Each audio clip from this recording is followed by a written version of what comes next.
आज से ठीक 49 साल पहले यानी 1975 24-25 जून की रात को इमरजेंसी लगाई गई थी।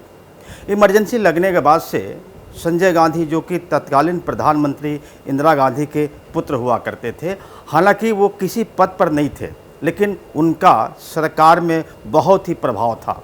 उन्होंने 5 कार्यक्रम सुझाए थे और उस समय के जो तत्कालीन जनसांख्यिकीविद आर्य गोपाल स्वामी थे, उन्होंने कहा था कि जिस तरीके से जनसंख्या बढ़ रही है, अगर उसको रोका नहीं गया, उस पर रोक नहीं लगाई गई, तो आने वाले समय में इतनी जनसंख्या बढ़ जाएगी कि आयात करने के बावजूद भी अपने देश में अन्न की समस्या उत्पन्न हो जाएगी।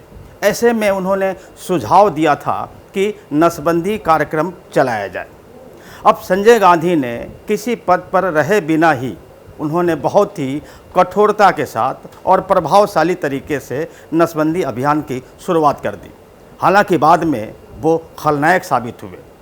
उनके कई ऐसे कार्यक्रम थे जिसकी सराहना आज भी की जाती है। लेकिन आज हम अपने इस वीडियो के जरिए यही बताने की कोशिश करेंगे कि संजय गांधी की मंशा क्या थी नसबंदी लगाने के पीछे, और नसबंदी को उतने ही प्रभावकारी तरीके से लागू करने के पीछे उनकी क्या सोच थी। बस आप बने रहिए हमारे वीडियो के साथ। नमस्कार, मैं हूं शंकर विश्वकर्मा और आप देख रहे हैं सहारा समय का डिजिटल प्लेटफॉर्म। साहब, हमारी 2 लड़कियां हैं। ख़ानदान को आगे बढ़ाने के लिए एक बेटा चाहिए। कृपया नसबंदी मत करो। साहब, हमारी तो अभी शादी भी नहीं हुई है, नसबंदी मत करो। कुछ ऐसे ही वाक़ये उस समय देखने और सुनने को मिलते थे जब देश में आपातकाल की घोषणा हुई थी। शायद देश के तमाम लोगों को याद होगा कि 24 और 25 की रात में अचानक ही इमरजेंसी की घोषणा कर दी गई थी। नसबंदी के नाम पर लोगों को डराया गया था। सरकारी अधिकारियों और कर्मचारियों ने अपना अपना कोटा पूरा करने के लिए ऐसे ऐसे लोगों की नसबंदी कर दिए जिन्हें नसबंदी की शायद ज़रूरत भी नहीं थी। आपातकाल की घोषणा 24-25 जून की मध्य रात्रि को हुई थी, आज से ठीक 49 साल पहले। उसके बाद के 21 महीनों में इंदिरा गांधी ने भारत को तानाशाही की तरह चलाया, ऐसा लोग कहते हैं। उस समय कई तरह की जातियों की खबरें आती थी, जिनमें से एक थी सामूहिक जबरन नसबंदी की। उस अभियान के तहत कई ऐसे लोगों के नसबंदी कर दिए गए थे जिनकी शायद ज़रूरत नहीं थी, और उस नसबंदी अभियान का नेतृत्व कर रहे थे तत्कालीन प्रधानमंत्री इंदिरा गांधी के बेटे संजय गांधी। भारतीय बुद्धिजीवियों के लिए अधिक जनसंख्या लंबे समय से चिंता का विषय रहा है, जो इस मामले पर पारंपरिक पश्चिमी दृष्टिकोण से काफ़ी हद तक सहमत हैं, जो अधिक जनसंख्या को आर्थिक पिछड़ेपन से जोड़ता है। 1951 में जब भारत की जनसंख्या लगभग 361 मिलियन थी, तब प्रसिद्ध जनसांख्यिकीविद आर्य गोपाल स्वामी ने अनुमान लगाया था कि यह हर साल लगभग 5 लाख की दर से बढ़ेगी। उनका मानना था कि इस दर पर भारत को लाखों टन आयात के बाद भी अपनी खाद्य मांग को पूरा करने के लिए हमेशा संघर्ष करना पड़ा था। स्वामी की बातों को सुनकर शायद सरकार भी उनके प्रभाव में आ गई और उन्होंने उनके अनुरूप काम करने का फैसला कर लिया। ऐसा हालांकि पहले किसी अन्य देश में नहीं किया गया था।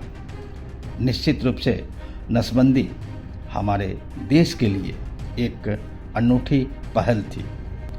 अपने शीर्ष जनसांख्यिकीविद की बात मानते हुए सरकार ने 1952 में राष्ट्रीय परिवार नियोजन कार्यक्रम की शुरुआत की थी, जिसके तहत नसबंदी करवाने के लिए जागरूकता अभियान और आर्थिक प्रोत्साहन शुरू किए गए।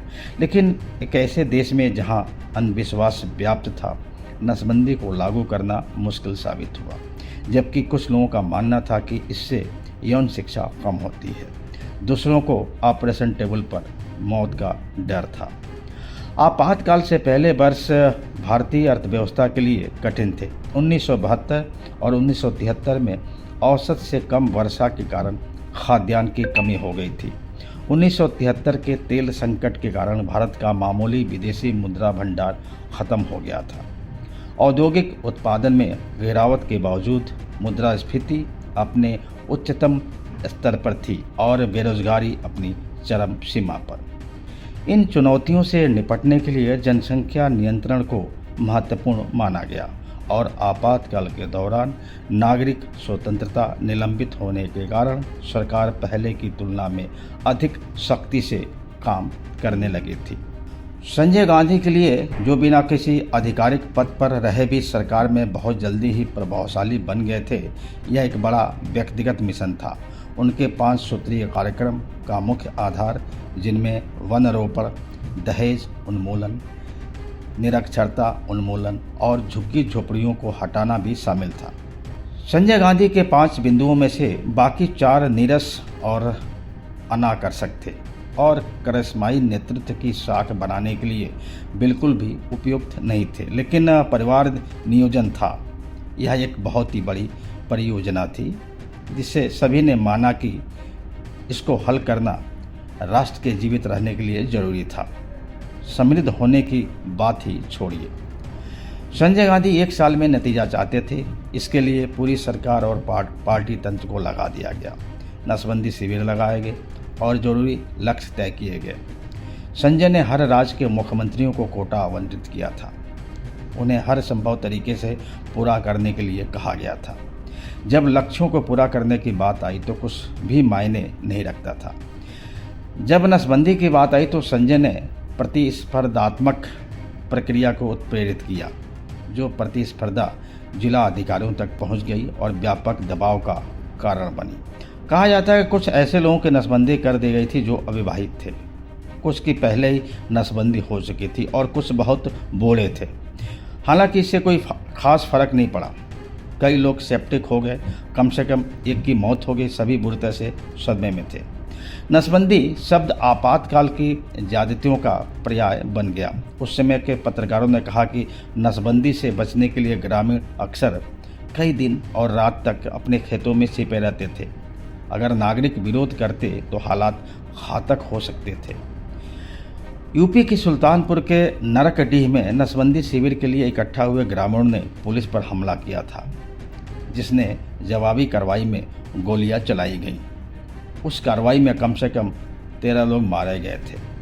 अभियान के वास्तविक पैमाने के बारे में कोई सटीक डेटा तो नहीं है। अधिकांश अनुमानों के अनुसार 1977 में नसबंदी की संख्या 6 और 8 मिलियन के बीच थी, जबकि 1975 और 76 में यह और भी कम थी। चाहे इसका पैमाना कुछ भी रहा हो, नसबंदी निसंदेह इंदिरा गांधी की 1977 की हार में एक महत्वपूर्ण कारण साबित हुई। कांग्रेस का वोट शेयर उत्तर प्रदेश और बिहार जैसे उत्तरी राज्यों में कम हो गया, जहां अभियान को सबसे अधिक जोरदार तरीके से लागू किया गया था, जबकि दक्षिण में इसका प्रदर्शन काफ़ी बेहतर रहा, जहां कुल मिलाकर इसका खामियाजा उन्हें नहीं भुगतना पड़ा था। इंदिरा गांधी के बेटे संजय गांधी ने जो 5 कार्यक्रम सुझाए थे, वन रोपण की, साक्षरता मिशन, झुग्गी झोपड़ियों को हटाने का कार्यक्रम चलाया था उन्होंने, और साथ ही जनसंख्या को रोकने के जो नियम बनाए था उन्होंने। हालांकि उसके बहुत ही प्रभावशाली प्रयास या प्रभावशाली असर देखने को मिला था, लेकिन उसको जिस तरीके से लागू किया गया, यानी उसका जो इम्प्लीमेंटेशन था, उसके वजह से संजय गांधी खलनायक बन गए। और 1977 में कांग्रेस की जो हार हुई थी, इंदिरा गांधी की जो हार हुई थी, उसमें एक सबसे बड़ी वजह इमरजेंसी के दौरान किया गया नसबंदी अभियान था। नमस्कार।